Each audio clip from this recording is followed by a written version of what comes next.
What's going on, guys? Got some walnut to pick up here. Not very much at all, but then I gotta go get some birch as well. So I'll just bomb these onto the truck quickly, then get over to the next job site. Yes, I am parked beside the fire extinguisher, so I'll keep an eye out for the cops.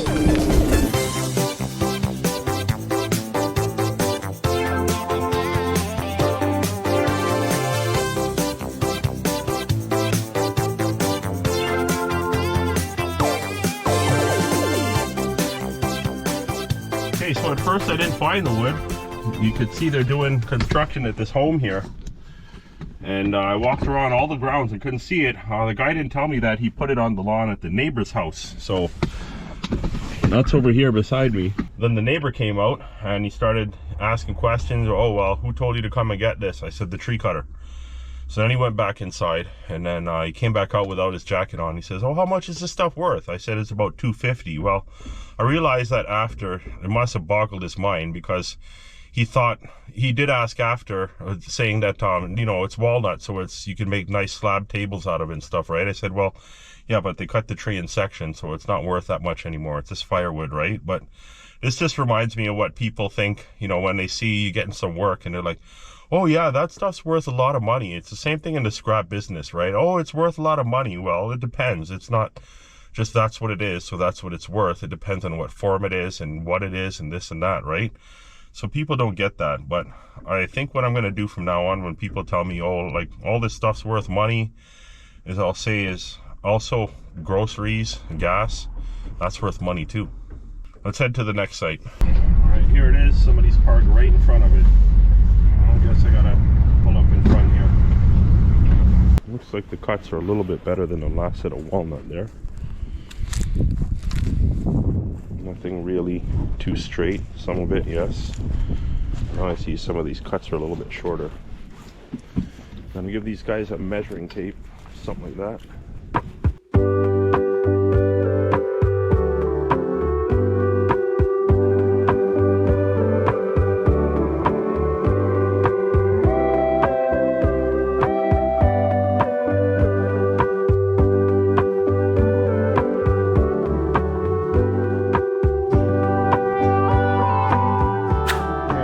They were better looking, but not to the proper length. Lots of this stuff is cut like 13, 14 inch. And the problem is, you know, while they're trying to cut, you know, the certain length, they cut everything like different lengths, man. You know, a lot of the smaller diameter is longer, but especially these are shorter to begin with. Some of them are like longer than 16 inch. Not very many, but then, you know, all of these are like 14 inch, right? So there is a lot of like 15 to 17 inch in there. But then these shorter ones, yeah, just like 14 inch, man. Just this last one that I loaded, that one's like 16 inch. And, you know, a lot of them got the angle cuts on them, somewhat anyway, but some of these 14 inch are nice, nice cuts here, you know. But anyways, let's get back to the Woodyard. So my dump box is not going all the way up because it's low on fluid. There was a leak initially, and it wasn't a very big leak at all, very small leak. But then what happened was I was unloading heavy battery packs off of the truck, and as you guys heard in an earlier video, I had one of those 570-pound battery packs fall on my foot. And then after, I got a second injury from it, whereas I went to do another load, and so I got the guy with the forklift truck at the scrapyard to bring me a skid so I could put on the truck and I could put the batteries on it. And what he did was he put it on the tailgate, and I said, no, we got to put it in the truck, right? I'll put the tailgate down and then put the batteries on top of the skid inside the truck. And when the guy wants to lift it off of the truck, I just fold the tailgate up towards the back while it's down so that it's totally out of the way of the forklift. Well, the other guy who was helping me load the batteries onto the skid, he said, oh no, this is going to be a problem because all the weight is on the tailgate, right? Is the box going to go up? And I was in the truck, and as he said that, the box started to tip up. There was only 2 or 3 more batteries that we had to put onto the skid. They weren't in the 3 packs, the 570 pounders. All the batteries were separate. So everything starts falling off of the truck. I jumped out, and whatever's in the front of the truck, it slid down. It poked a hole in my leg. After everything fell off the truck, the box slammed back down, and I think that's what caused the bigger hole in the reservoir. So it's been leaking, and then now it needs to top up because it's not enough fluid to raise the box to its highest level. Okay guys, all covered up before the storm. I guess I could just tip over the wheelbarrows, and then that's pretty much it. I should cover the splitter, but I don't really have the a tarp to cover it. I mean, I do, but also what I usually do is I put barrels over top of it and then throw the tarp on that. Maybe I could do that. Yeah, I guess I'll do that. Yeah, otherwise that's it. Getting 5 to 10 centimeters of snow, which is basically like 3.5, 4 inches. 1 week later. Back in the woodyard, and there's a little bit of a change. I just got rid of a bunch of totes. The guy came for 16 of them, and I'm going to be stacking the wood on the ground now. I'm going to get some more skids in here, and I'll be doing it that way. And he's going to come back for more, so I'll probably sell him, I don't know, maybe another 16, we'll see. So that's 12 right there. I have 2 at the shop that I got to bring over here. So I'm probably just going to use, you know, another row over here so that I can have like a wall with the firewood on all the skids here. Who knows, maybe I'll just sell them 12 or 14, but we'll see.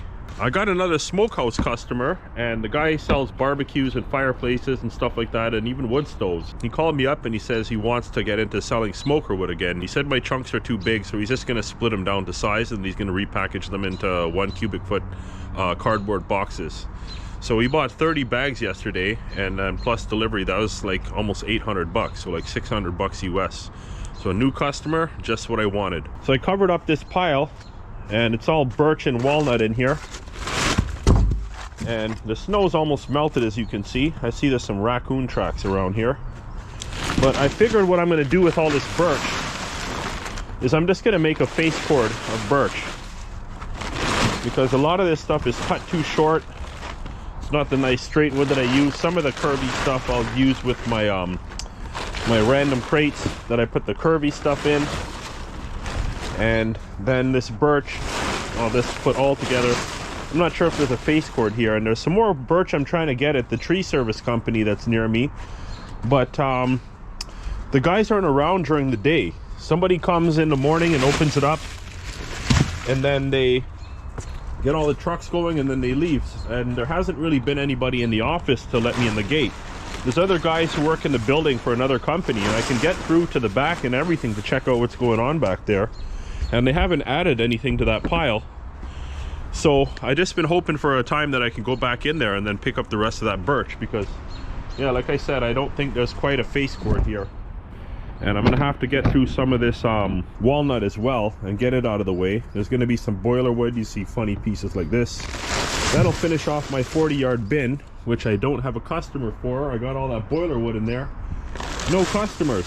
So I'm gonna peel through what I can here. I'll see what's left of the birch. I want to start from here over. I want to start doing the firewood for 2025 season. So I figure, because I've only stacked this here, who knows, I might pack these in some more, stack it up a little more, and then put some crates here as a wall, and then start a fresh set separate for next year. So all of that wood here is 2024. I'm just going to try and finish off these last crates.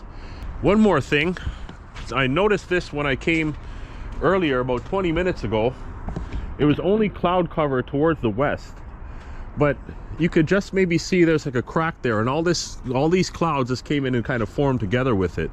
But before it was distinct, whereas blue sky here, and then all the cloud cover was towards the west. And I've noticed that in the evenings a lot of times, because you know, when I come here to split wood, I want the sun out so that I have as much daylight as possible, right? But I've noticed so many days the sun, as it starts getting lower, the cloud cover is in the west of the sky, and it's blocking the sun for the last little bit that the sun goes down. I guess it's just kind of a question for you guys if you notice that. So let's get out the splitter and start splitting.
turned off. It said 100% battery. It shut off twice before, and I didn't realize the second time around till I finished cutting. I got like maybe halfway through the cutting, and then I realized it was off, and then I went to turn it back on, and then it was off again. These GoPros, they shut off when you have low battery, but it did say 100%.